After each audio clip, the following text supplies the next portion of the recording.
여기 미국의 뉴욕 대학교에서 열리고 있는 세계 기후학 포럼에 수백 명의 전문가들이 모인 이 자리에서 한 중국인 교수가 충격적인 주장을 펼치고 있습니다. 그의 입에서 나온 한국에 대한 말 한마디에 회의장이 술렁이기 시작했다고 하는데요. 한국은 겨울마다 동사자가 속출합니다. 도시 난방 시스템이 없는 나라이기 때문이죠. 그런데 바로 그 순간 한 외국인 학생이 손을 들고 일어서는데요. 그녀의 입에서 나온 한마디에 중국인 교수의 얼굴색이 변하기 시작했습니다.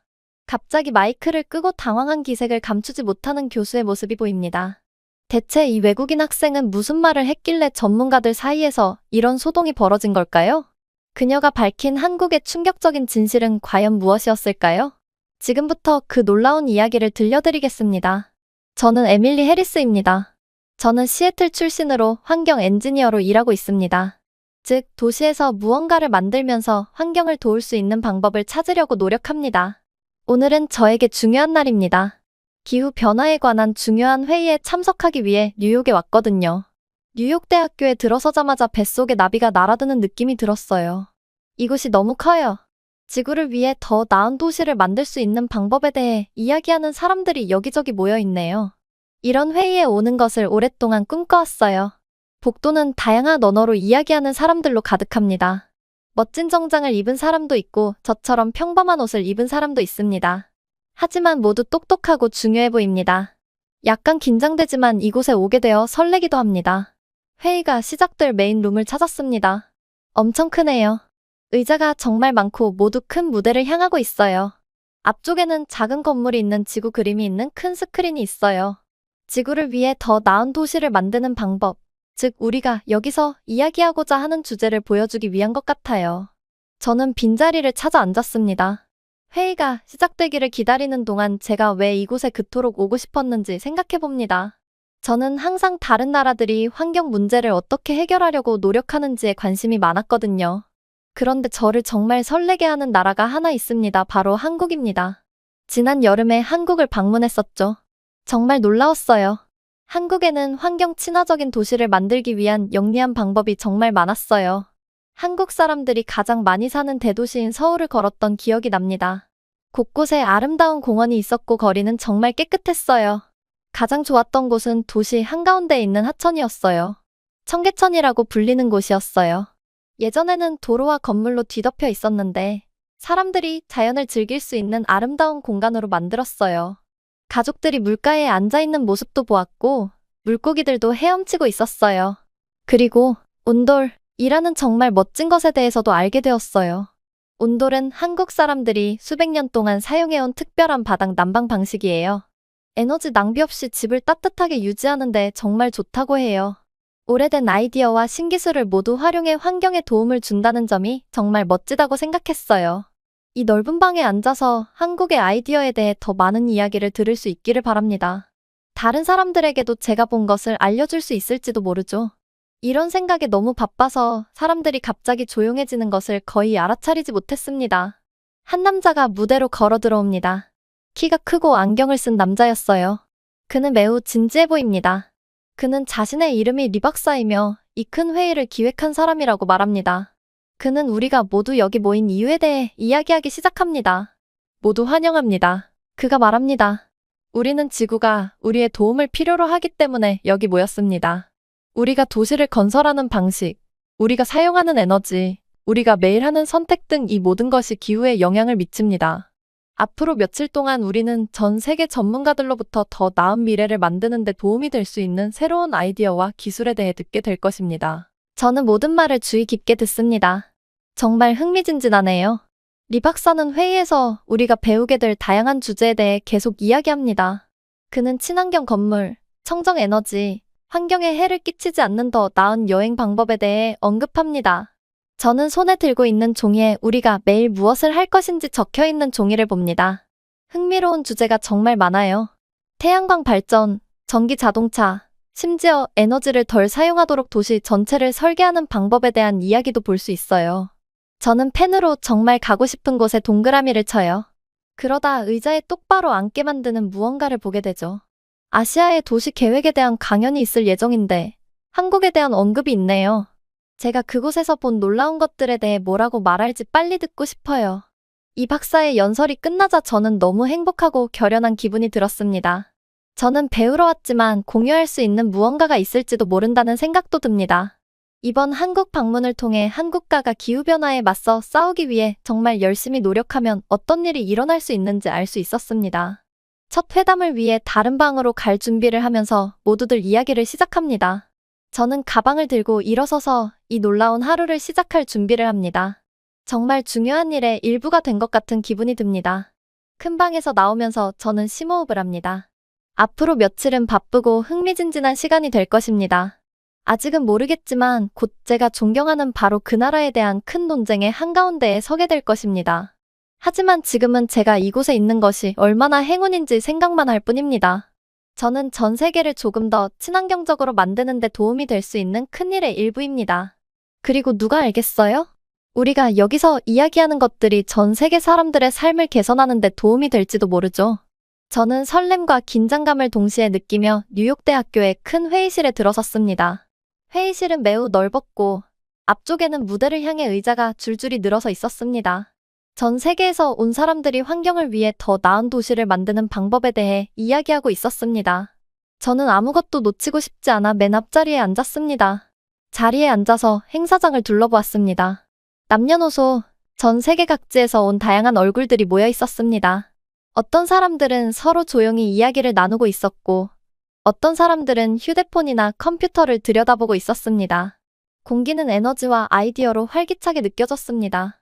저는 수첩과 펜을 꺼내어 배울 수 있는 모든 것을 적을 준비를 했습니다. 환경공학 분야에서 가장 똑똑한 사람들의 이야기를 들을 수 있는 좋은 기회였습니다. 저는 제가 배운 것을 제 고향인 시애틀을 더욱 친환경적으로 만드는데 사용할 수 있기를 바랐습니다. 컨퍼런스의 사회를 맡은 키가 크고 흰머리가 곱슬곱슬한 여성이 마이크를 잡았습니다. 그녀는 모두를 환영하며 기후변화에 맞서 싸우기 위해 우리 모두가 함께 노력하는 것이 얼마나 중요한지에 대해 이야기했습니다. 저는 이 그룹의 일원이 된 것을 자랑스럽게 생각하며 고개를 끄덕였습니다. 그런 다음 그녀는 첫 번째 연사를 소개했습니다. 중국의 장 박사였습니다. 그는 강한 의견을 가진 것으로 유명해서 무슨 말을 할지 궁금했습니다. 그가 무대로 걸어올 때 저는 그가 매우 진지해 보인다는 것을 알았습니다. 그는 담당 직원처럼 청중을 향해 웃지 않았습니다. 장 박사는 더럽고 오염된 도시의 사진을 보여주며 강연을 시작했습니다. 그는 대도시를 깨끗하고 건강하게 유지하는 것이 얼마나 어려운지에 대해 이야기했습니다. 저는 그의 말에 많은 부분 동의했습니다. 그런데 갑자기 제가 예상하지 못한 방식으로 강연의 방향이 바뀌었습니다. 그는 자신의 뒤에 있는 대형 스크린에 한국의 사진을 띄웠습니다.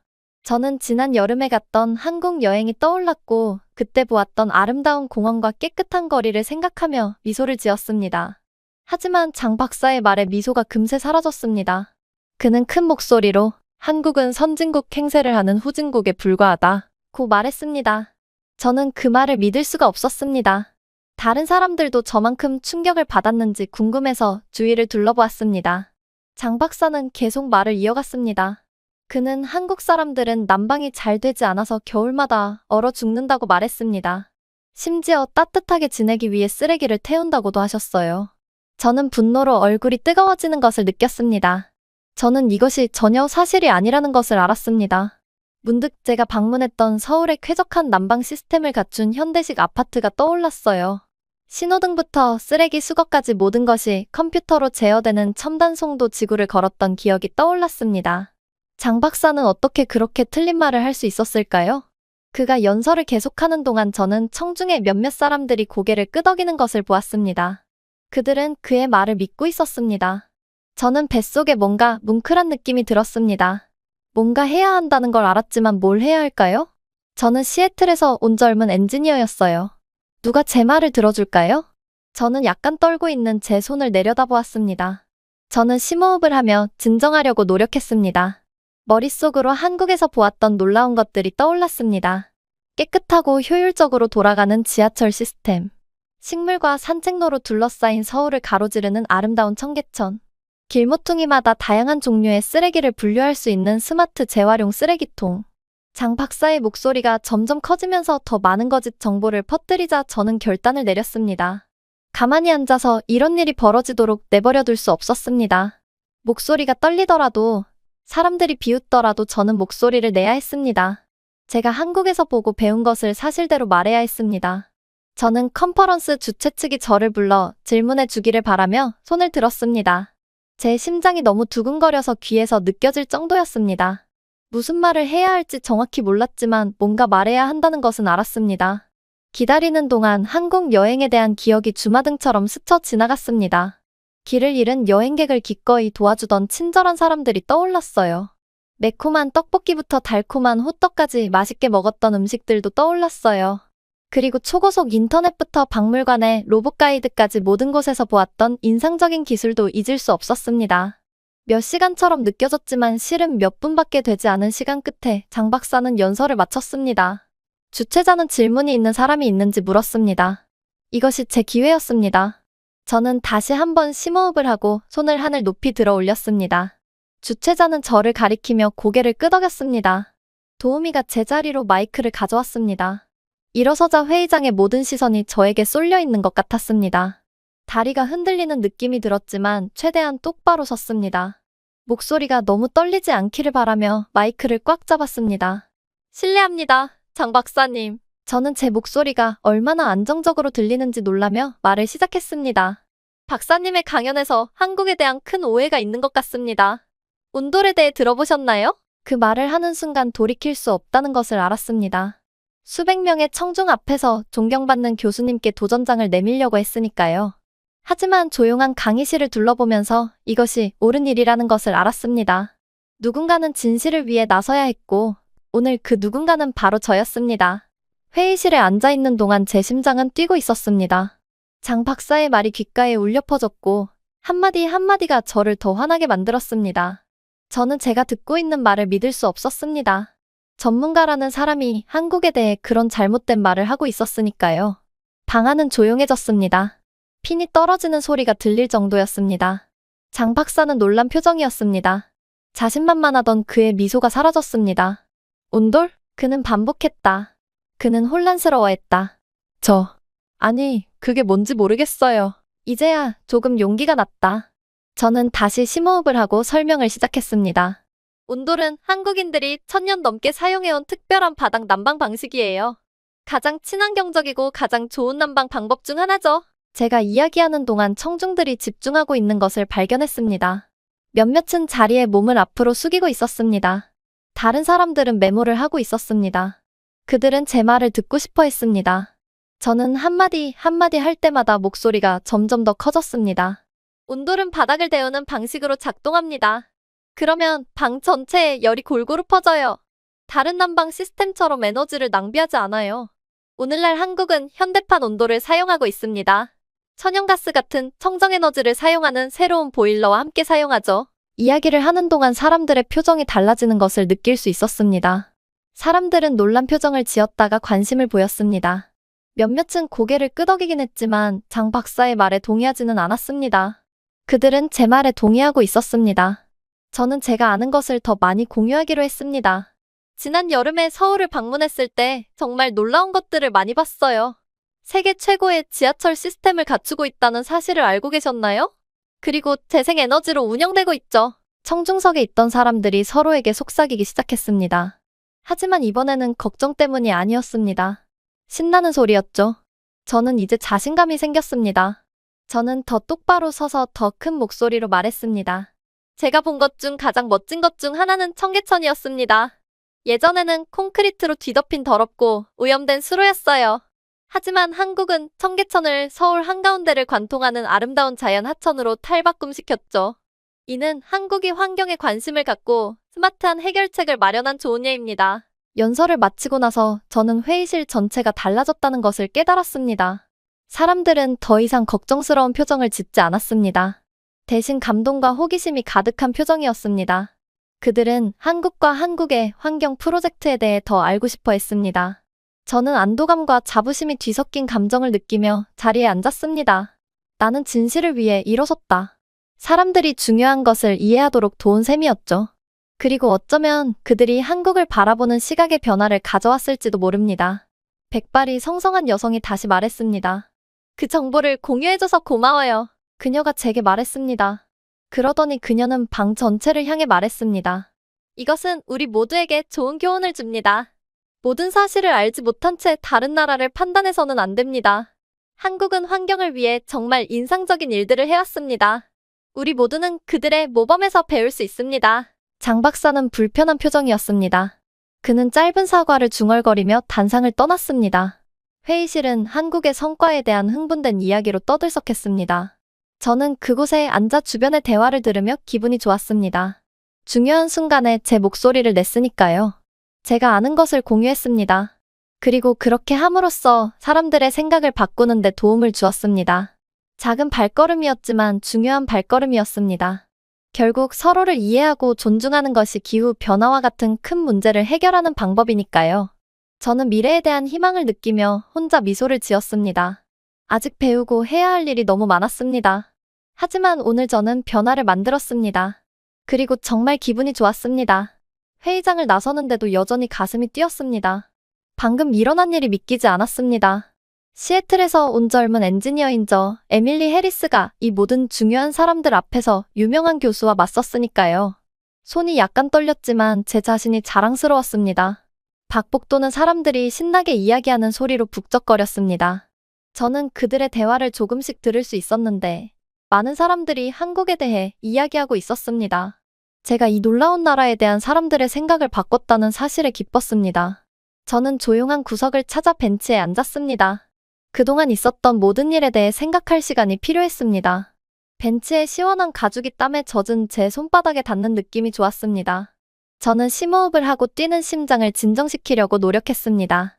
그 자리에 앉아서 지난 여름 한국 여행이 떠올랐습니다. 서울의 광경, 소리, 냄새가 주마등처럼 스쳐 지나갔습니다.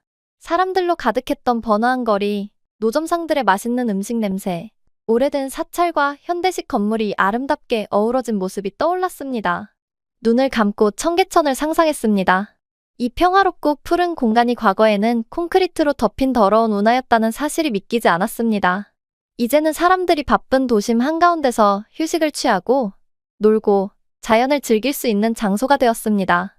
햇빛을 받아 반짝이던 물빛과 흐르는 물소리가 도시의 시끄러운 소음 속에서도 평온함을 느끼게 해주었던 기억이 떠올랐어요. 눈을 뜨고 컨퍼런스 센터를 둘러보았습니다. 사람들은 여전히 이야기를 나누고 아이디어를 공유하고 있었습니다. 저는 오늘 일어난 일이 단순히 대한민국을 지키기 위한 것이 아니라는 것을 깨달았습니다.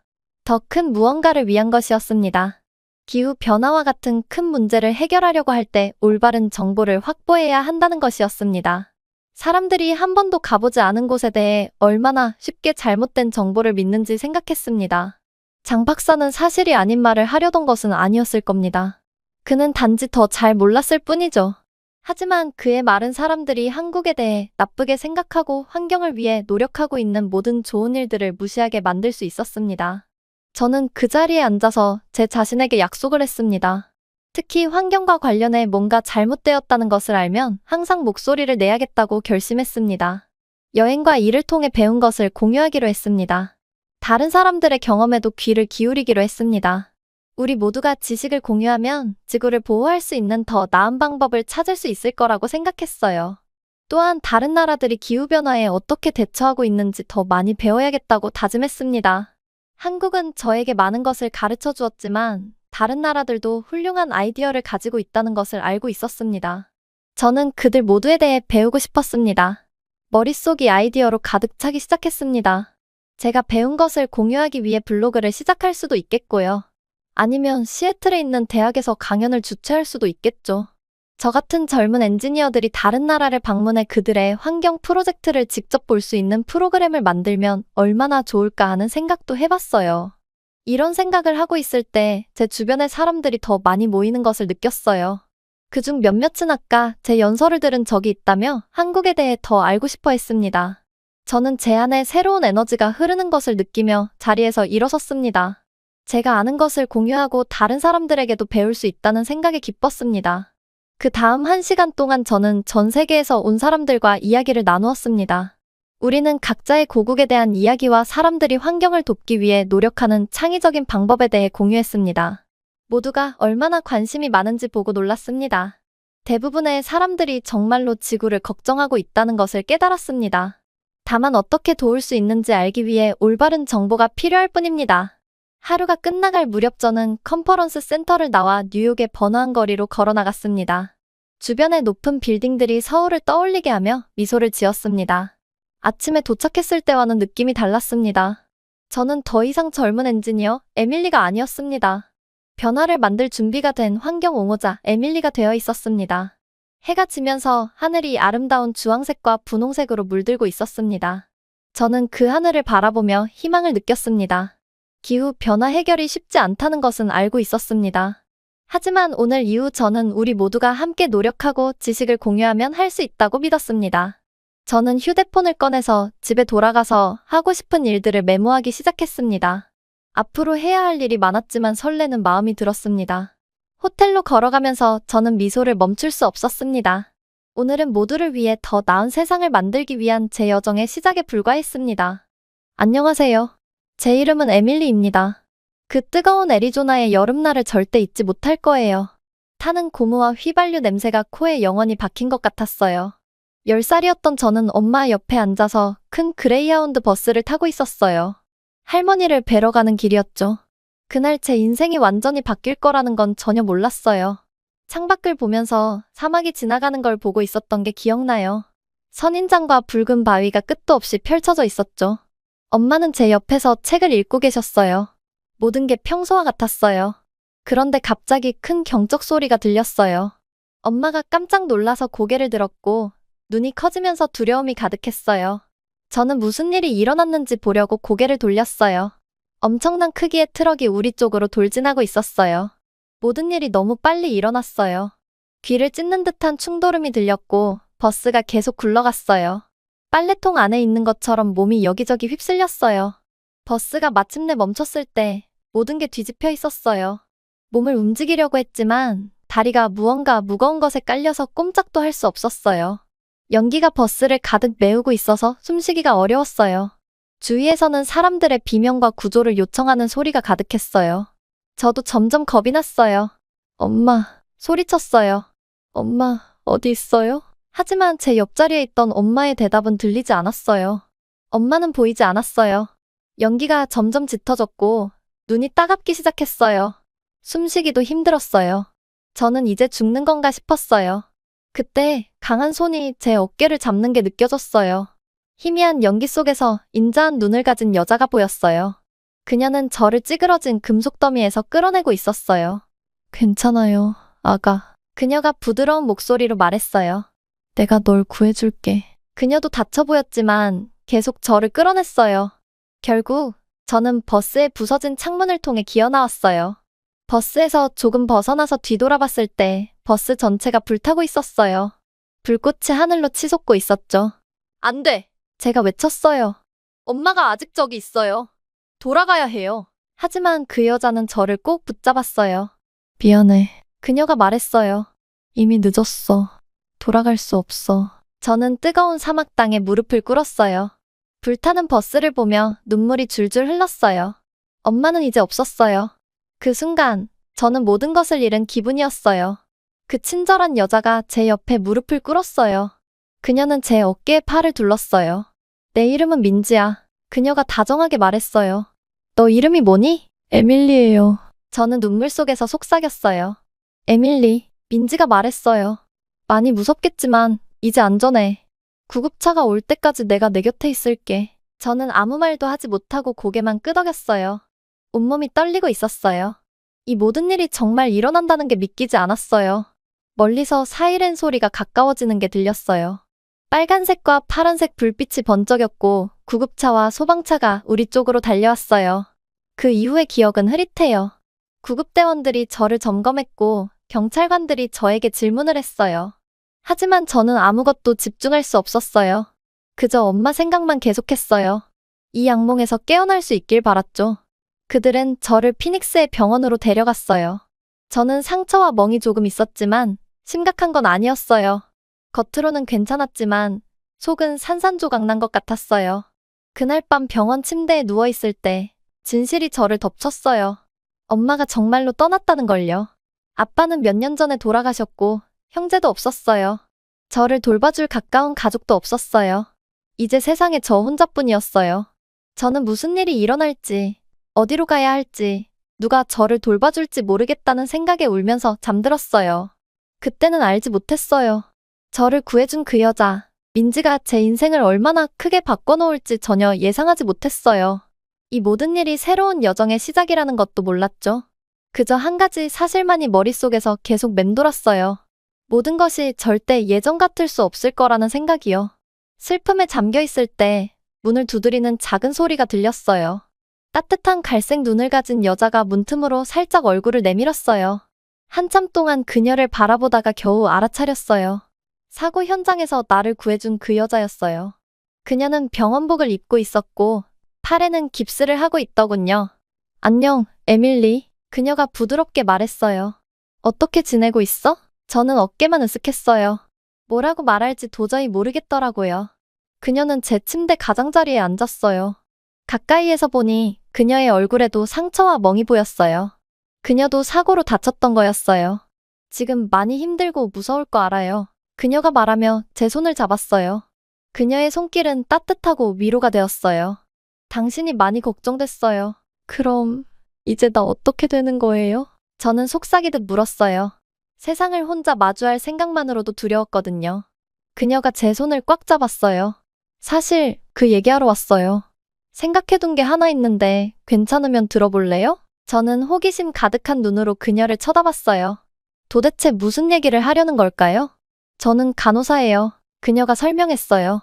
다음 달에 한국으로 돌아갈 예정인데 잠깐이라도 같이 가보는 게 어때요? 회복도 하고 상황을 좀 정리할 시간을 갖는 거죠. 저는 놀라서 눈을 크게 떴어요. 한국에 간다고요? 정말 말도 안 되는 소리 같았어요. 저는 애리조나를 한 번도 떠나본 적이 없었거든요. 근데 왜 나를 위해 그렇게까지 하시는 거예요? 저를 잘 알지도 못하시잖아요. 그녀가 미소 지었어요. 가끔은 낯선 사람도 가족이 될 수 있거든요. 그리고 지금 우리 둘 다 서로 도움이 필요하지 않나요? 그녀 말이 맞았어요. 우리 둘 다 혼자였고 상처받은 상태였어요. 그리고 전혀 다른 나라로 도망치는 게 묘하게 마음에 들었어요. 내가 충분히 멀리 도망치면 이 슬픔도 피할 수 있을까 싶었어요. 한국은 어떤 곳이에요? 저는 물어봤어요. 그녀의 눈이 반짝였어요. 정말 멋져요. 음식도 맛있고 도시들은 정말 현대적이고 활기차요. 사람들도 정말 친절해요. 산도 있고 해변도 있고 오래된 궁궐도 있어요. 분명히 마음에 들 거예요. 그녀가 한국에 대해 설명하는 동안 제 가슴 깊숙이 작은 희망의 불씨가 피어나는 게 느껴졌어요.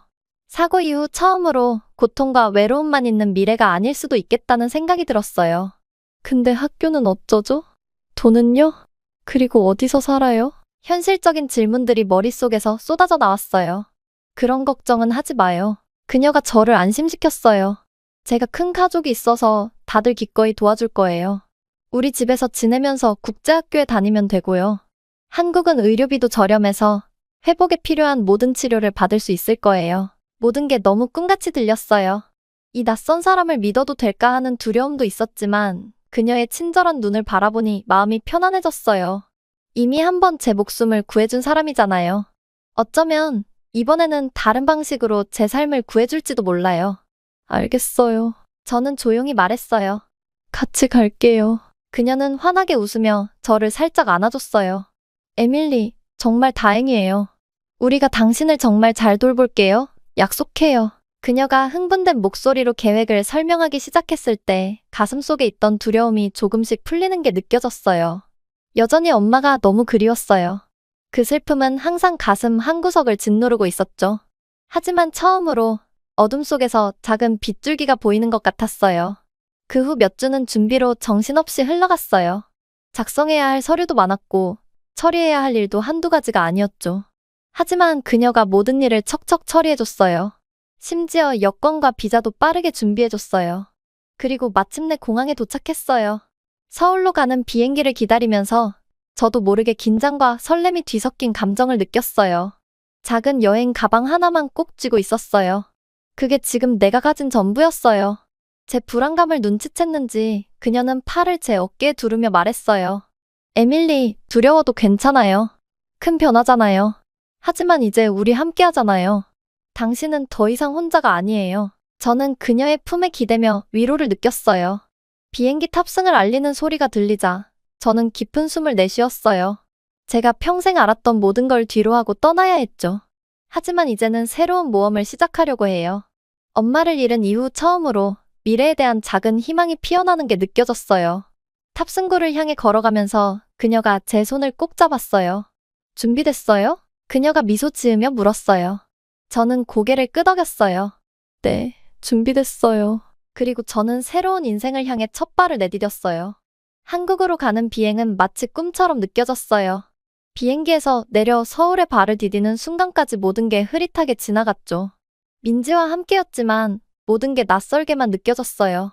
가장 먼저 눈에 띈 건 이해할 수 없는 기호들로 가득한 표지판들이었어요.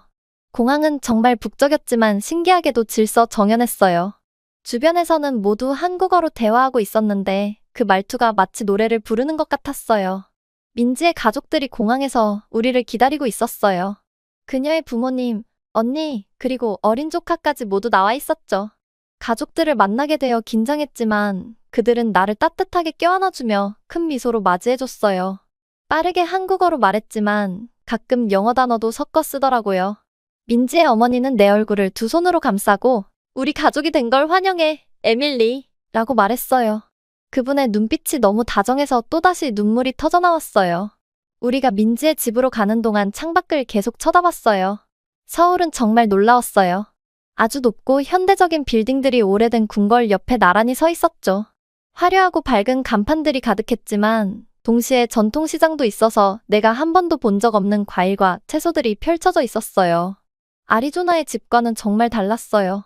며칠 후 민지가 나를 병원에 데려갔어요. 그곳에서야 정말 다른 세상에 와 있다는 걸 실감했어요. 병원은 엄청나게 깨끗하고 현대적이었어요. 의사들과 간호사들은 빠르게 움직이면서도 체계적으로 일을 처리하고 있었어요. 우리는 거의 기다리지 않고 바로 의사를 만났어요. 그때 병원비가 얼마나 나올지 걱정이 되기 시작했어요. 미국에서는 병원 가는 게 정말 비싸잖아요. 그런데 내가 민지에게 그 걱정을 말했을 때 그녀는 그냥 웃었어요. 걱정하지 마. 여기서는 병원비가 모두 저렴해. 아픈 사람은 누구나 치료받을 수 있어야 한다고 생각해. 라고 말했어요. 그 후 몇 주 동안 나는 여러 가지 검사와 치료를 받았어요. 그때마다 의료 서비스가 얼마나 훌륭한지에 놀랐어요. 의사들은 항상 나에게 친절하게 설명해줬고 간호사들도 너무나 상냥하고 자상했어요. 미국에서 기억하던 혼잡하고 스트레스 가득한 병원들과는 완전히 달랐죠. 어느 날 간호사가 내 붕대를 갈아주면서 한국어로 무언가를 물었어요. 민지가 통역해줬죠.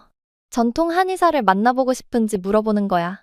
그들은 약초나 자연요법을 사용해서 사람들을 치료해. 나는 호기심에 고개를 끄덕였어요. 현대의학과 전통의학을 함께 사용하는 방식이 멋지다고 생각했어요. 시간이 지나면서 나는 점점 더 이곳에 적응하게 됐어요. 민지는 나를 국제학교에 등록시켜줬는데 그곳에서 영어 수업을 들을 수 있을 뿐만 아니라 한국어도 배울 수 있었어요. 전 세계에서 온 새로운 친구들도 사귀었고 매일 한국 문화에 대해 배웠어요. 음식, 음악, 그리고 전통 예절까지 모든 것이 새로웠어요. 가끔은 여전히 엄마 생각이 나고 예전에 내 삶이 그리울 때도 있었어요. 하지만 민지가 항상 곁에서 나를 위로해줬어요. 그녀는 마치 나의 두 번째 엄마 같았죠. 그녀의 가족도 마치 내가 원래 그들의 가족이었던 것처럼 나를 대해줬어요. 내가 한국에서 살게 될 거라고는 전혀 예상하지 못했어요. 하지만 새로운 삶에 적응하면서 깨달은 게 하나 있어요. 예상치 못한 변화가 때로는 놀라운 모험으로 이어질 수 있다는 거예요. 이제 이 새로운 세상에서 앞으로 어떤 일이 펼쳐질지 정말 기대가 됐어요. 마음과 몸이 서서히 치유되는 것 같았어요. 그런데 모든 것이 한순간에 변했어요. 다시. 그날은 평범한 화요일 저녁이었어요. 저는 부엌 테이블에 앉아 힘겹게 한국어 숙제를 하고 있었고 민지는 가스레인지 앞에서 그녀의 유명한 된장찌개를 저으며 요리를 하고 있었어요. 구수한 냄새가 아파트를 가득 채웠어요. 갑자기 큰 소리가 들렸어요. 고개를 들어보니 민지가 바닥에 쓰러졌고 나무 숟가락이 그녀의 손에서 굴러 떨어졌어요. 민지! 저는 소리치며 그녀에게 달려갔어요. 그녀는 의식을 잃었고 얼굴은 창백하고 차가웠어요. 심장이 쿵쾅거리며 손으로 전화기를 더듬어 구급차를 불렀어요. 그 후 며칠은 병원 대기실과 불안한 대화들로 가득 찼어요. 민지의 가족들이 모였고 그들의 얼굴엔 걱정이 가득했어요. 저도 그들과 함께 앉아 속이 뒤틀리는 것 같았고 좋은 소식을 간절히 바랐어요. 하지만 의사가 마침내 나왔을 때 그의 표정은 제 심장을 철렁 내려앉게 했어요. 그는 빠른 한국어로 말을 했지만 모두의 반응을 보고 좋은 소식이 아님을 알 수 있었어요. 민지의 언니가 눈물을 글썽이며 저를 향해 돌아섰어요. 에밀리, 그녀는 부드럽게 말했어요. 민지의 뇌에 심각한 문제가 있어요. 그것은 동맥류라고 해요. 의사들은 그것이 버스 사고로 인한 부상 때문에 생긴 것 같다고 생각해요. 숨을 쉴 수 없을 것 같았어요. 하지만 고칠 수 있죠? 그렇죠? 저는 간절히 물었어요. 그녀는 제 손을 꼭 잡았어요. 의사들이 시도해 볼 거예요. 하지만 매우 위험해요. 그녀가 목소리가 끊기며 말을 잇지 못했어요. 이해했어요. 민지가 죽을지도 모른다는 생각은 도저히 감당할 수 없었어요. 수술 전에 우리는 민지를 볼 수 있었어요. 그녀는 병상에 누워 기계에 연결된 모습이 너무 작고 연약해 보였어요. 저를 보자 그녀는 힘겨운 미소를 지었어요. 에밀리, 그녀는 속삭이며 제 손을 잡았어요. 기억해, 삶은 소중한 거야. 나는 그저 다른 사람들을 도우려 했을 뿐이야. 너도 그렇게 살아야 해. 저는 눈물을 흘리며 고개를 끄덕였어요. 그럴게, 약속할게. 하지만 민지, 꼭 나아야 해. 난 내가 필요해. 그녀는 그저 다시 미소 지으며 제 손을 꼭 잡았고 간호사들이 그녀를 수술실로 밀고 들어갔어요. 수술은 끝이 없는 것처럼 느껴졌어요. 우리는 대기실에서 거의 말을 하지 않고 앉아 있었죠. 저는 민지가 했던 말을 계속 되새겼어요. 삶을 다른 사람들을 돕는 데 쓰라고. 그녀는 무언가를 암시하고 싶었던 걸까요? 마침내 의사가 나왔어요. 하지만 그의 얼굴을 보는 순간 모든 것을 알 수 있었어요. 수술은 잘 되지 않았고 민지는 혼수 상태에 빠졌어요. 그 후 3일 동안 우리는 교대로 민지 곁을 지켰어요. 저는 그녀에게 말을 걸고 손을 잡으며 그녀가 깨어나길 간절히 바랐어요. 하지만 세 번째 날 기계들이 갑자기 요란하게 울리기 시작했어요. 의사들과 간호사들이 급히 들어와 우리를 방 밖으로 내보냈어요. 1시간 후 모든 것이 끝났어요. 민지는 떠났어요. 제 세상이 무너져 내리는 것 같았어요. 또다시요. 저는 또 다른 어머니 같은 존재를 잃었어요. 제 생명을 구해주고 새로운 삶을 준 그 여자를요. 그 슬픔은 저를 엄마를 잃었을 때 그 어두운 곳으로 다시 끌고 가려는 것 같았어요. 민지의 장례식은 희미한 기억 속에 있었어요. 저는 검은색 한복을 입고 민지의 가족들 사이에 서 있었어요. 그들은 이제 제 가족이기도 했어요. 재단에 놓인 민지의 사진을 바라보며 저는 조용히 다짐했어요. 민지의 마지막 말을 지킬 거예요. 그녀처럼 저도 제 삶을 다른 사람들을 돕는 데 쓸 거예요. 어떻게 해야 할지는 아직 모르겠지만 그것이 제가 해야 할 일이라는 걸 알았어요. 그 깊은 상실의 순간에 저는 제 인생의 목적을 찾았어요. 민지는 저를 2번이나 구해줬어요. 처음엔 불타는 버스에서, 그리고 2번째는 한국에서 새로운 삶을 주면서요. 이제는 제가 그 은혜를 갚을 차례였어요. 눈물을 닦고 더 당당하게 일어섰어요. 민지는 제가 포기하길 원하지 않았을 거예요. 그녀는 제가 강해지길, 계속 나아가길, 그리고 세상에 긍정적인 변화를 만들길 바랐을 거예요. 그리고 저는 그렇게 할 거예요. 민지가 세상을 떠난 후 다시 한 번 길을 잃은 기분이었어요. 하지만 이번에는 혼자가 아니었죠. 민지의 가족, 이제는 제 가족이 된 사람들이 저를 사랑과 지지로 감싸주었거든요. 특히 민지의 언니는 저를 법적으로 입양까지 해줬어요. 그들의 따뜻한 사랑 덕분에 저는 가장 힘든 슬픔의 시간을 견딜 수 있었어요. 저는 학교 공부에 열중하기 시작했어요. 민지를 자랑스럽게 하고 싶었고 그녀의 마지막 말처럼 제 삶을 다른 사람들을 돕는 데 쓰고 싶었어요. 한국의 의료 시스템에 대해 더 많이 배울수록 점점 흥미가 생겼어요. 미국에서 기억하던 것과는 너무나 다르더라고요.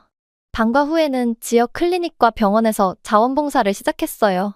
처음에는 그저 환자들이 서류를 작성하는 걸 돕거나 물을 가져다주는 간단한 일이었어요. 하지만 점점 더 많은 것들을 보고 의학에 대한 관심이 커졌어요. 어느 날은 소아과 병동에서 봉사하고 있었어요. 한 남자아이가 주사를 맞을까봐 무서워서 울고 있더라고요. 저도 사고 이후에 주사 바늘이 얼마나 무서웠는지 기억이 났어요. 그래서 그 아이 옆에 앉아 손을 잡고 우스운 농담을 해줬어요. 아이는 울음을 그치고 웃기 시작했어요. 결국 간호사가 주사를 놓을 때 아이는 주사 맞는 줄도 몰랐어요. 그 순간 깨달았죠. 이게 내가 평생 하고 싶은 일이구나 하고요. 시간이 지나면서 저는 학교에서 더 열심히 공부했어요. 민지처럼 간호사가 되고 싶었어요. 하지만 그냥 간호사가 아니라 최고가 되고 싶었죠. 밤늦게까지 공부하고 선생님들께 더 많은 과제를 부탁하고 여가 시간에는 의학책을 읽었어요. 저의 독특한 배경 덕분에 한국 시스템을 미국에서의 경험과 비교하며 다르게 볼 수 있었어요. 한국 친구들이 당연하게 여기는 것들이 제게는 특별하게 다가왔죠. 예를 들면 의사를 만나기 얼마나 쉬운지, 의료비가 얼마나 저렴한지 같은 것들이요. 대학교 지원할 때가 되자 저는 큰 꿈을 꾸었어요. 한국에서 가장 좋은 학교 중 하나인 연세대학교에 지원하기로 했어요. 경쟁이 정말 치열했어요. 수천 명의 학생이 몇 자리 안 되는 자리를 두고 지원했으니까요. 하지만 저는 특별한 무언가가 있었어요. 바로 저의 이야기, 열정, 그리고 한국어와 영어를 유창하게 구사할 수 있다는 점이었죠. 합격 통지서를 받았던 날을 절대 잊지 못할 거예요. 손이 너무 떨려서 봉투를 겨우 열었는데 축하합니다라는 단어를 보는 순간 눈물이 쏟아졌어요. 양엄마가 저를 꼭 안아주었고 그 순간 민지도 저를 안아주는 것 같은 기분이 들었어요. 그날 밤 침대에 누워 지난 시간을 되돌아봤어요. 병원 침대에 있던 외롭고 두려웠던 소녀가 사랑하는 가족과 함께 대학에 갈 미래의 대학생이 되기까지의 여정을요. 앞길이 험난하리라는 걸 알고 있었어요. 간호사가 되기 위해선 수년간의 공부와 노력이 필요하겠죠. 하지만 저는 그 도전을 맞이할 준비가 되어 있었어요. 저는 민지가 있는 곳에 조용히 감사의 인사를 전했어요. 그녀 덕분에 제 인생의 목적을 찾았으니까요. 저는 간호사가 되어 사람들을 도울 거예요. 민지가 저를 도왔던 것처럼요. 그리고 언젠가는 제가 배운 걸 바탕으로 한국과 미국 모두에서 의료 시스템을 더 좋게 만들 수 있길 바라요. 잠에 들기 전 저는 앞으로의 미래가 기대되었어요. 제 여정은 이제 막 시작되었고 그 여정이 저를 어디로 데려갈지 무척 궁금했어요. 제가 한국에서 연세대학교 간호학 학위를 마칠 때쯤 정말 놀라운 기회가 찾아왔어요. 바로 미국 볼티모어에 있는 존스 홉킨스 대학교와의 학생 교환 프로그램에 선발된 거예요. 이 프로그램 덕분에 다시 미국에 가서 간호사로서 미국의 의료 시스템을 직접 경험할 수 있는 기회를 얻게 된 거죠. 정말 기대됐어요. 여행 준비를 하면서 설렘과 동시에 약간의 긴장감도 들었어요. 미국은 제가 태어난 곳이지만 한국이 이제 저희 진정한 집처럼 느껴졌거든요. 오랜만에 미국에 가면 어떤 기분이 들까 궁금했어요. 볼티모어에 도착하자 모든 것이 낯설고 익숙한 동시에 많이 달라졌다는 걸 느꼈어요. 특히 병원과 클리닉에서 일하기 시작하면서 큰 충격을 받았죠. 많은 환자들이 치료 비용 때문에 진료를 미루고 있다는 사실을 믿을 수 없었어요. 사소한 일 하나에도 엄청난 양의 서류 작업이 필요했어요. 의료진과 환자 모두 복잡한 보험 체계를 이해하려고 스트레스를 받는 모습을 자주 볼 수 있었죠. 어느 날 응급실에서 교통사고를 당한 한 젊은 여성을 치료하게 됐어요. 그녀는 자신의 부상보다 의료비가 더 걱정된다고 말했어요. 그 순간 어린 시절 제가 겪었던 사고가 떠올랐고, 만약 제가 한국이 아닌 다른 곳에서 치료를 받았다면 어땠을까 생각했죠. 그녀를 위로하면서 저는 중요한 사실을 깨달았어요. 제가 두 가지 매우 다른 의료 시스템을 경험한 덕분에 특별한 시각을 갖게 된 거예요. 어쩌면 이 경험을 바탕으로 미국의 의료 시스템을 더 나은 방향으로 바꿀 수 있지 않을까 하는 생각이 들었어요. 그 후로 저는 한국과 미국 병원의 차이점을 유심히 관찰하기 시작했어요. 한국에서는 사람들이 치료비에 대해 크게 걱정하지 않았어요. 의료는 기본적인 권리로 여겨졌지 사치품처럼 취급되지 않았어요. 병원은 효율적으로 운영됐고 스트레스도 덜했죠. 미국에서는 예방의료나 전반적인 건강관리에 대한 관심이 부족하다는 점도 눈에 띄었어요. 한국에서는 현대의학과 전통적인 치료법을 결합해 사람들의 건강을 유지하려는 노력이 흔했거든요. 볼티모어에서의 시간이 끝나갈 무렵, 저는 중요한 결정을 내렸어요. 한국으로 돌아가 학위를 마칠 거지만 이것이 제 여정의 끝은 아니었어요. 언젠가 꼭 제가 배운 한국 의료 시스템의 장점을 미국에 전하고 싶다고 마음먹었죠. 서울로 돌아가는 비행기에서 저는 지금까지 걸어온 길을 생각해봤어요. 불타는 버스 속에서 겁에 질렸던 어린 소녀에서 이제는 간호사 자격을 눈앞에 둔 큰 꿈을 품은 사람으로 성장했어요. 미소를 지으며 민지가 자랑스러워할 거라고 생각했어요. 저는 그녀에게 약속한 대로 다른 사람들을 돕기 위해 제 삶을 사용하고 있었거든요. 어떻게 미국의 의료 시스템에 변화를 줄 수 있을지는 아직 명확하지 않았어요. 그것은 거대하고 복잡한 문제처럼 보였어요. 하지만 저는 도전해보기로 결심했어요. 어쩌면 정책 변화를 통해 노력할 수도 있고, 치료 비용을 더 합리적으로 만드는 방법을 찾을 수도 있겠죠. 아니면 한국의 의료 관행을 미국 병원에 도입할 수 있을지도 몰라요. 어떤 길을 걷든 한 가지는 분명했어요. 이제 막 저의 여정이 시작됐다는 거예요. 저에게는 독특한 이야기와 시각이 있었고, 그것을 통해 세상의 변화를 만들겠다는 확신이 들었어요. 저는 앞으로의 미래와 그 가능성에 설렜어요. 한 외국 여성이 한국에 대해 충격적인 경험을 했다고 하는데요. 그녀는 한숨을 내쉬며 이런 어이없는 문화를 가진 나라는 한국밖에 없을 거라고 말하고는 다시는 돌아가지 않겠다고 하는데요. 도대체 그녀가 한국에서 어떤 일을 겪은 걸까요? 그녀의 눈에 비친 한국은 과연 어떤 모습이었을까요? 저는 베이징의 작은 아파트 한가운데 서서 짐이 가득한 여행 가방을 바라보고 있었습니다. 제 이름은 마리아 폰타나이고 이탈리아 출신의 28세 미술사학자입니다. 지금 저는 곧 떠날 여행에 대한 기대감만 있을 뿐 설레는 기분이 들지 않았습니다. 제 방은 엉망진창이었어요. 제 책상 위에는 아시아 미술에 관한 책들이 흩어져 있었고, 제가 좋아하는 커피잔은 노트북 옆에 빈 채로 놓여 있었습니다. 어젯밤 늦게까지 이 여행이 좋은 생각이라고 스스로를 설득하려고 애썼어요. 하지만 아무리 노력해도 큰 실수를 하고 있다는 느낌을 떨쳐버릴 수가 없었습니다. 저는 휴대폰을 들고 멘토가 보낸 메시지를 다시 한번 읽었습니다. 한국은 중요한 문화 허브가 되고 있습니다. 이 기회를 거절할 수 없습니다. 저는 한숨을 크게 쉬었습니다. 가고 싶지 않았지만 멘토의 말이 맞다는 것을 알았습니다. 지난 몇 년 동안 저는 중국에서 생활하고 일했습니다. 저는 이곳이 좋았어요. 언어, 관습, 예술을 모두 이해했으니까요. 중국은 제게 제2의 고향처럼 느껴졌어요. 하지만 한국은? 그건 다른 이야기였어요. 솔직히 저는 한국에 대해 잘 몰랐어요.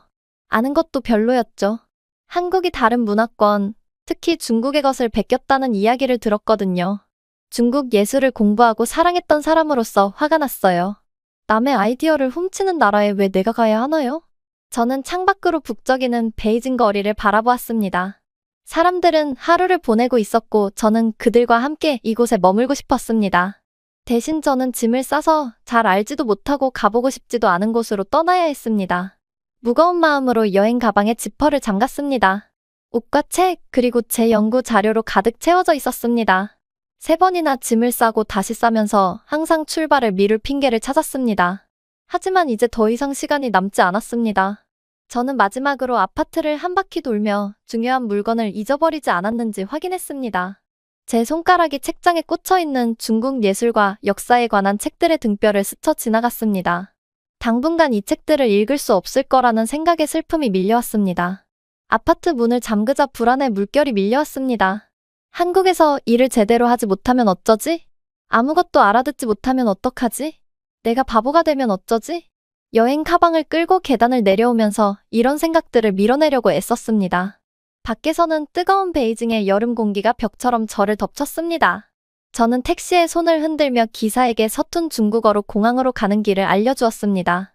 익숙한 거리를 달리는 동안 저는 제 자신의 일부를 남겨두고 떠나는 기분이 들었습니다. 공항에서는 모든 것이 너무 빠르게 움직이는 것 같았습니다.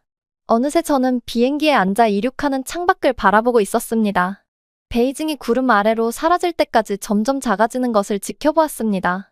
뱃속이 나비로 가득 찬 것 같았지만 좋은 종류의 나비는 아니었습니다.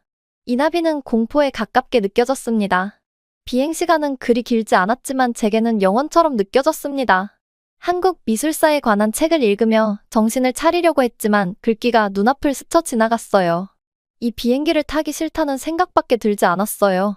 드디어 서울에 도착했을 때 저는 다른 세상에 들어온 것 같은 기분이 들었습니다. 표지판은 제가 읽을 수 없는 알파벳으로 되어 있었어요. 스피커를 통해 나오는 안내방송은 제가 알아들을 수 없는 언어였습니다. 공기 냄새도 달랐습니다. 짐을 기다리는 동안 다른 여행객들이 한국에서의 계획에 대해 신나게 이야기하는 것을 우연히 들었습니다. 그들은 웃고 떠들며 가이드북을 가리키며 가보고 싶은 장소에 대해 수다를 떨고 있었어요. 어떻게 저렇게 행복할 수 있는지 이해할 수 없었습니다. 제게는 모험이 아니라 벌처럼 느껴졌습니다. 마침내 여행 가방을 손에 들고 공항을 나와 서울로 들어섰습니다. 높은 빌딩과 번쩍이는 불빛으로 가득한 도시가 눈앞에 펼쳐졌습니다. 자동차는 경적을 울리고 사람들은 빠른 한국말로 서두르고 모든 것이 어지러울 정도로 빠르게 움직이는 것 같았습니다. 저는 심호흡을 하며 긴장을 진정시키려고 노력했습니다.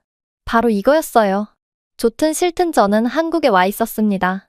호텔로 가는 택시를 부르면서 저는 제 자신과 약속을 했습니다. 최대한 빨리 조사를 끝내고 베이징으로 돌아가겠다고요. 제 할 일은 하되 즐기지는 않겠다고요. 내가 그렇게 싫어할 거라고 확신하는 곳을 어떻게 좋아할 수 있겠어요? 하지만 서울에는 저를 위한 다른 계획이 있었습니다. 제 여정은 이제 막 시작되었고 제가 상상할 수 없었던 방식으로 저를 변화시킬 것입니다. 드디어 택시를 타고 한참을 달린 끝에 호텔에 도착했습니다. 전면이 반짝이는 유리로 된 높은 건물이었습니다. 택시에서 내리자 멋진 유니폼을 입은 도어맨이 저를 반갑게 맞이해 주었습니다. 호텔 로비 안은 모든 것이 깨끗하고 현대적으로 보였습니다. 프런트 데스크 직원이 영어로 말을 걸어줘서 안심이 되었습니다. 직원들은 제 방 열쇠와 엘리베이터 위치를 알려주었습니다. 제 방은 작았지만 편안했어요. 저는 커튼을 열고 경치를 바라보며 숨을 헐떡였어요. 멀리 산과 함께 빌딩 숲이 펼쳐진 도시가 눈앞에 펼쳐져 있었습니다. 해가 지기 시작하자 도시 곳곳에 밤하늘의 별처럼 불빛이 반짝이기 시작했습니다. 저는 재빨리 여행 가방을 풀고 옷을 걸고 세면도구를 정리했습니다. 그리고는 연구 자료를 꺼내 책상 위에 펼쳐놓았습니다. 익숙한 책과 노트를 보니 기분이 조금 나아졌습니다. 짐을 정리하면서 제가 이곳에 온 이유를 떠올렸습니다. 저에게는 고대 아시아 미술을 연구하는 일이 있었습니다. 저는 제 일에 집중하고 이 낯선 곳에서 산만해지지 않겠다고 스스로에게 다짐했습니다. 하지만 그날 밤 침대에 누워 밖에서 들려오는 낯선 도시의 소리를 들으면서 호기심을 참을 수 없었습니다. 서울은 제가 경험했던 그 어떤 곳과도 너무 달랐습니다. 한편으로는 두려웠지만 다른 한편으로는 이곳에서 무엇을 발견할 수 있을지 설레는 마음이 들었습니다. 그런 복잡한 감정을 안고 저는 잠이 들었고 한국에서의 첫 하루를 시작할 준비를 했습니다. 서울에서 근무하는 동안 몇 주가 천천히 지나갔습니다. 매일 아침 이 낯선 도시에서 이질감을 느끼며 잠에서 깨어났습니다. 국립중앙박물관으로 걸어가는 동안 자동차 경적 소리와 한국어로 말하는 사람들의 목소리가 제 귀를 가득 채웠습니다. 저는 고개를 숙이고 누구와도 눈을 마주치지 않으려고 노력했습니다. 박물관에서 저는 제 일에 몰두했습니다. 한국인 동료들과는 말을 걸고 싶지 않았어요. 그들이 저를 이해하지 못할 거라고 생각했고 저도 그들을 이해하고 싶지 않았어요. 몇 시간 동안 오래된 그림과 도자기를 보며 그 역사와 양식에 대해 메모를 썼어요. 어느 날 오후, 저는 아름다운 청록색 꽃병을 연구하고 있었어요. 고려 시대라고 불리는 한국 시대의 꽃병이었어요. 꽃병의 표면은 옥처럼 매끄럽고 광택이 났어요. 꽃병에는 섬세한 꽃무늬가 새겨져 있었어요. 꽃병을 자세히 보니 예전에 본 중국 도자기와 매우 흡사하다는 생각이 들었습니다. 저는 꽃병에 너무 집중한 나머지 누군가 다가오는 것을 알아차리지 못했습니다. 갑자기 완벽한 이탈리아어로 아름답지 않나요? 라는 목소리가 들려왔어요. 저는 제 모국어를 듣고 깜짝 놀라 조금 뛰었습니다. 뒤를 돌아보니 제 옆에 서 있는 한국인 노인이 보였습니다. 그는 친절한 눈빛과 온화한 미소를 지었습니다. 저는 그가 이탈리아어를 그렇게 잘한다는 사실에 놀랐습니다. 네, 맞아요. 저는 여전히 놀란 표정으로 대답했습니다. 여기 이탈리아어를 할 줄 아는 사람이 있을 줄은 몰랐어요. 노인의 미소가 더 커졌습니다. 아, 정말 놀랍군요. 그가 말했다. 제 이름은 김 박사입니다. 이탈리아에서 수년간 미술 프로젝트를 진행했죠. 그래서 이탈리아어를 배웠죠. 저는 무슨 말을 해야 할지 몰라 고개를 끄덕였습니다. 김 박사는 호기심 어린 눈으로 저를 바라보았습니다. 그런데 이탈리아의 젊은 여성은 왜 우리 박물관에 오셨나요? 그가 물었습니다. 나는 그에게 고대 아시아 미술에 대한 나의 연구 프로젝트에 대해 이야기했다. 이야기를 나누다 보니 저도 모르게 한국에 대한 불만을 털어놓게 되었습니다. 저는 한국이 다른 나라, 특히 중국의 문화를 많이 베꼈다고 생각한다고 그에게 말했습니다. 저는 김 박사가 화를 내거나 언쟁을 벌일 거라고 예상했습니다. 하지만 그는 그러지 않았어요. 그는 저를 판단하지 않는 친절한 눈빛으로 조용히 제 이야기를 들어주었습니다. 제 이야기가 끝나자 그는 잠시 조용해졌습니다. 그러더니 부드럽게 당신이 왜 그렇게 느끼는지 이해합니다. 많은 사람들이 한국에 대해 그런 생각을 가지고 있죠. 하지만 그런 생각의 대부분은 우리의 역사를 제대로 이해하지 못한 데서 비롯된 것이란 걸 알게 될 겁니다. 저와 함께 저녁 식사를 하시겠습니까? 여러분의 생각을 바꿀 만한 것을 보여드리고 싶어요. 마음 한편으로는 거절하고 싶었습니다. 한국에 온 이후 한국 사람들과 시간을 보내는 것을 피하고 있었거든요. 하지만 김 박사의 친절함에 호기심이 생겼습니다. 뭔가 새로운 것을 배울 수 있을지도 모른다는 생각이 들었습니다. 알았어요. 저는 스스로 놀라며 말했습니다. 저녁 먹으러 갈게요. 그날 저녁, 저는 한옥이라는 한국 전통 가옥에 도착했습니다. 서울에서 보았던 현대식 아파트와는 사뭇 달랐습니다. 집은 곡선 지붕과 나무 벽으로 되어 있었습니다. 집 안에는 온돌이라는 따뜻한 바닥에 앉았습니다. 김 박사의 부인 김 여사가 저녁을 차려주었다. 식탁 위에는 작은 접시들이 가득했고 처음 보는 음식들로 가득했습니다. 각각의 음식에는 저마다의 사연이 있었고 김 박사 부부는 식사를 하면서 저에게 이야기를 들려주었습니다. 음식을 맛있게 먹으면서 김 박사는 한국의 역사에 대해 이야기하기 시작했습니다. 그는 한글을 창제한 세종이라는 왕에 대해 이야기해줬어요. 그는 일반 사람들이 쉽게 읽고 쓰는 법을 배울 수 있도록 만들었죠. 김 박사는 또한 한국 도공들이 수백 년에 걸쳐 어떻게 자신만의 스타일을 개발했는지에 대해서도 이야기했습니다. 박물관에서 본 청록색 꽃병이 언뜻 보기에는 중국 도자기와 비슷해 보였지만 어떻게 한국 고유의 도자기인지 설명해 주셨어요. 식사를 하는 동안 김 여사님은 제가 저고리라는 전통 저고리를 보고 있는 것을 보셨어요. 그녀는 자리에서 일어나서 한복이라는 아름다운 한국의 옛 옷을 꺼내주었습니다. 그녀는 저에게 한국의 각 지역마다 이 옷을 장식하는 특별한 방법이 있다는 것을 보여주었습니다. 가족들은 여러 세대에 걸쳐 이러한 디자인을 전승했습니다. 밤이 지날수록 저는 김 씨 부부가 하는 말에 점점 더 흥미를 느꼈습니다. 그들은 정말 따뜻하고 친절했고 자신들의 문화에 대해 자부심이 대단했습니다. 한국에 도착한 후 처음으로 딱딱했던 감정이 부드러워지는 것을 느꼈습니다. 떠날 시간이 되자 저는 김 씨 부부의 친절함에 감사를 표했습니다. 호텔로 돌아가는 길에 저는 제가 배운 모든 것에 대해 생각했습니다. 제가 한국 문화를 너무 성급하게 판단했던 게 아닌가 하는 생각이 들었습니다. 아직 배울 것이 더 많았고 처음으로 더 많은 것을 발견할 수 있다는 설렘을 느꼈습니다.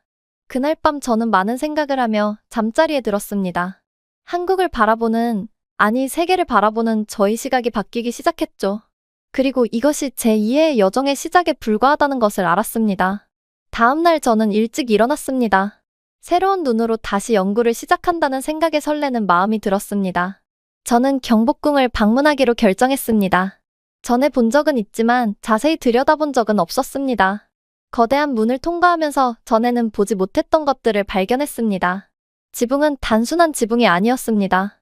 마치 공중에 떠 있는 것처럼 보이게 하는 곡선과 장식이 있었어요. 이런 특별한 지붕 디자인이 건물을 여름에는 시원하게, 겨울에는 따뜻하게 유지하는 데 도움이 된다는 것을 알게 되었죠. 한 무리의 관광객들이 가이드의 설명을 듣고 있는 것을 보았습니다. 저는 가까이 다가가서 무슨 말을 하는지 들어보았습니다. 그녀는 이 궁전이 1395년에 지어졌다고 설명했어요. 콜럼버스가 미국으로 항해하기 거의 100년 전이었어요. 저는 당시 이곳의 생활이 어땠을지 상상해 보았습니다. 가이드는 여러 건물을 가리켰어요. 그녀는 각 건물마다 특별한 목적이 있다고 했어요. 왕이 일하던 건물, 큰 파티를 열던 건물, 심지어 왕의 하인들이 살던 건물도 있었어요. 저는 이것이 단순히 중국 궁궐의 모방이 아니라는 것을 깨달았습니다. 한국만의 독특한 무언가가 있었어요. 궁궐을 둘러본 후 저는 재래시장에 갔어요. 음식이 익어가는 냄새에 배에서 으르렁거림이 느껴졌어요. 매콤한 양념에 쫄깃한 떡이 들어간 떡볶이를 샀어요. 먹으면서 주변이 북적거리는 시장을 구경했습니다. 그때 혜준이를 만났습니다. 그는 작은 포장마차에서 일하는 청년이었습니다. 그는 종이처럼 생긴 무언가를 만들고 있었는데 제가 전에 본 종이와는 전혀 달랐습니다. 뭐 만드는 거예요? 저는 서툰 한국어로 물었습니다. 혜준이는 미소를 지으며 영어로 대답했습니다. 한지, 한국 전통종이에요. 저는 가까이 다가가서 지켜보았습니다. 혜준이가 액자를 물기가 있는 펄프통에 담갔습니다. 그가 부드럽게 흔들자 액자 위에 얇은 섬유층이 내려앉는 것이 보였습니다. 마치 마법 같았습니다. 한지는 당나무 껍질로 만듭니다. 혜준 씨가 설명했습니다. 아주 튼튼해서 1000년 이상 사용할 수 있죠. 저는 깜짝 놀랐습니다. 천년이라고요? 정말요? 혜준이가 자랑스럽게 고개를 끄덕였습니다. 네. 가장 오래된 책들 중에는 한지에 쓰여진 책도 있어요. 우리 역사의 일부라고요. 혜준이가 작업하는 모습을 지켜보면서 한지가 과거와 현재를 이어주는 매개체라는 생각이 들었습니다. 단순한 공예가 아니었죠. 역사를 살리는 방법이었죠. 다음 날은 비가 세차게 내리고 있었습니다. 소문으로만 듣던 작은 박물관을 방문하기로 마음먹었지만 가는 길에 길을 잃었습니다. 비에 젖은 길은 모두 똑같이 보였고 표지판도 읽을 수 없었죠. 그때 우산을 쓴 한 여성이 제 옆에 멈춰 섰기 때문에 저는 매우 혼란스러워 보였을 거예요. 길을 잃으셨나요? 그녀가 영어로 물었습니다. 저는 부끄러운 마음에 고개를 끄덕였습니다. 북촌 한옥마을을 찾고 있어요. 제가 말했습니다. 여자가 웃었습니다. 여기서 멀지 않아요. 이리 오세요. 제가 길을 안내해 드릴게요. 저는 귀찮게 하고 싶지 않다고 거절하려고 했지만 그녀는 고집을 부렸습니다. 걸으면서 우산까지 나눠주더군요. 걷는 동안 할머니는 우리가 보게 될 한옥에 대해 설명해 주었습니다. 한국의 전통 가옥이에요. 그녀가 설명했습니다. 수백 년 된 집도 많지만 지금도 사람들이 살고 있죠. 저는 깜짝 놀랐습니다. 이렇게 오래된 집에 사람들이 살아요? 그녀는 웃었습니다. 네. 아주 잘 지어진 집들이에요. 그리고 한국의 기후에 딱 맞아요. 여름에는 시원하고 겨울에는 따뜻하죠. 마을에 도착했을 때 저는 할 말을 잃었습니다. 비로 인해 모든 것이 아름다운 수묵화처럼 보였기 때문입니다. 한옥의 곡선 지붕과 나무벽은 언덕길에서 바로 튀어나온 것 같았습니다. 그 여자는 제가 어디로 가는지 확인하고는 작별 인사를 했습니다. 빗속으로 사라지는 그녀를 바라보며 저는 가슴이 따뜻해지는 것을 느꼈습니다. 낯선 사람의 작은 친절이 저에게는 큰 의미가 있었습니다. 저는 북촌의 좁은 거리를 몇 시간 동안 돌아다녔습니다. 집집마다 작은 역사의 조각 같았습니다.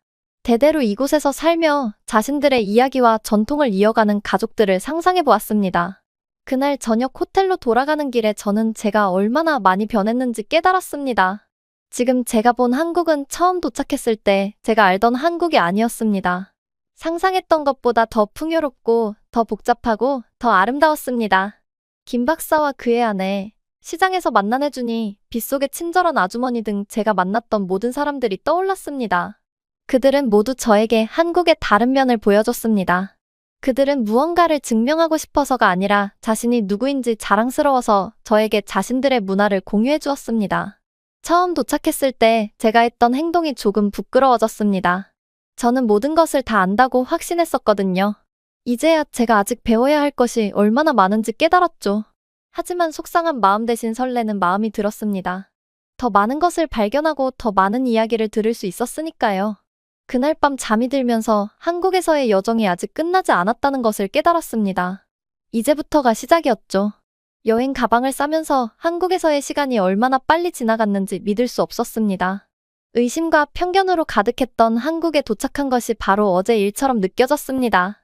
이제 옷을 개고 기념품을 정리하면서 제가 얼마나 많이 변했는지 깨달았습니다. 모든 것이 낯설고 반갑지 않았던 서울에서의 첫날을 떠올렸습니다. 바쁜 거리, 낯선 알파벳, 빠른 한국어 대화는 호텔방에 숨고 쉽게 만들었습니다. 저는 한국이 다른 문화, 특히 중국 문화를 모방하고 있다고 확신하고 있었습니다. 아시아의 예술과 역사에 대해 모든 것을 알고 있다고 생각했습니다. 하지만 여행 가방 지퍼를 잠그면서 제가 얼마나 잘못 알고 있었는지 깨닫고 미소를 지었습니다. 지난 몇 달 동안 한국은 저에게 많은 것을 가르쳐 주었습니다. 단지 조사하러 온 것만이 아니었습니다. 내가 만난 사람들, 내가 본 장소들, 내가 들은 이야기들에 관한 것이었습니다. 저는 저에게 집을 열어준 김 박사님과 그의 아내를 생각했습니다. 그들은 맛있는 한국 음식뿐만 아니라 한국의 유구한 역사에 대한 이야기도 들려주었습니다. 김 박사 부인이 아름다운 한복을 보여주며 각 지역마다 고유한 자수 문양이 어떻게 생겼는지 설명해 주던 모습이 떠올랐습니다. 다른 문화를 모방한 것이 아니라 대대로 이어져 내려온 한국 고유의 문양이었죠.